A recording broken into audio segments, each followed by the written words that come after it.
going on, bass chicks and bass dudes? This is your girl here, Holly Franklin, bass chick, coming at you with a new lesson today. So in today's lesson, we are going to talk about parallel keys.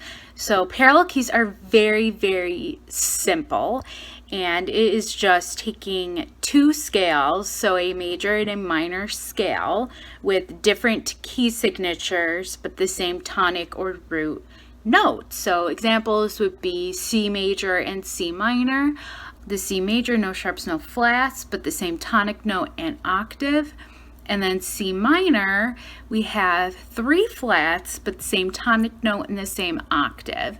Another would be F sharp major, F sharp minor, A major, A minor. So you get the gist. It's really about having the same tonic note, but having different key signatures and using a major and a minor scale. Why learn parallel keys? Parallel keys are really great if you're writing music and maybe you want to transition between sounds. Maybe you want to go from a brighter sound using like a major type scale to maybe a little bit of a gloomier, depressing sound, transitioning to a minor scale. That would be a great way to use parallel keys in your songwriting without diverging too much from the scale and from the scales and from writing.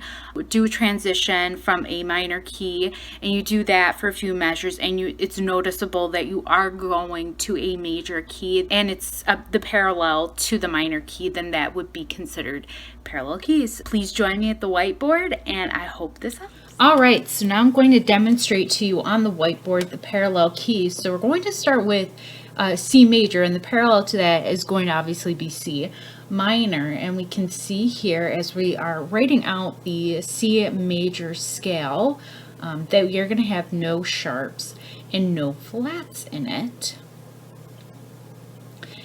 And now writing out the C minor scale, we already have an E flat there, and then we're going to go to an A flat, and lastly a B flat for that one. So you can see the difference between the two scales. A way to identify what a parallel key would be in the major or the minor scale, you can just take a look at the third note of each scale. So in this case, the C major and the C minor differ.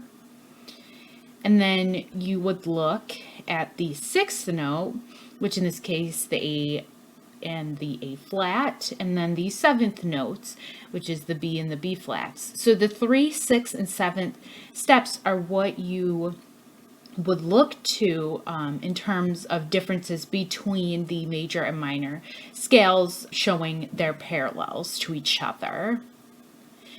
And then from there, we're going to look at the E flat major and the E flat minor. So the E flat major, we have right now 3 flats in there, and then the E flat minor we're going through right now. So far we have 3, 4, 5, 6 6 flats in there.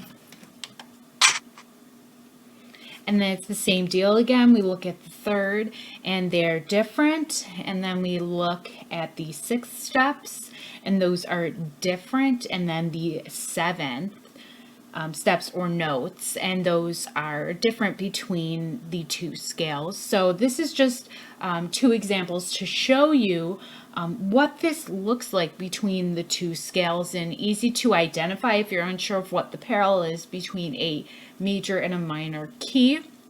You can do this with any of the major and minor keys, and it's always going to be the same 3 notes that are going to be different between the two, whether they're natural, sharp, or flat, as you can see. Thanks for watching today's lesson. If you enjoyed this lesson, please let me know in the comments below, and anything else you'd like to see from me.